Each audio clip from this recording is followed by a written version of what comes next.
और जाते रहे। ओपनर्स की नाकामी के बाद मिडिल ऑर्डर भी डिसऑर्डर का शिकार।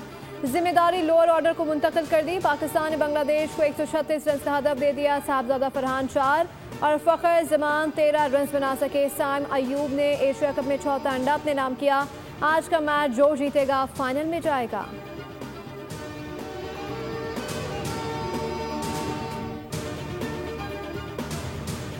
गवर्नर सिंध कामरान खान टिसोरे की चीन के 74वें कौमी दिन की मुनासबत से मुनक़दा तकरीब में बतौर मेहमान ख़ुसूसी शिरकत। चीनी कौंसल जनरल और दीगर सिफाती अमले ने गवर्नर सिंध का पुरतकपाक खैर मकदम किया।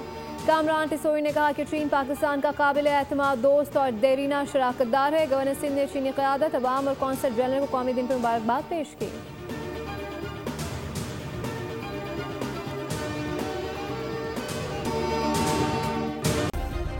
सब्सक्राइब करें और बेल दबाएं ताकि कोई खबर रह न जाए।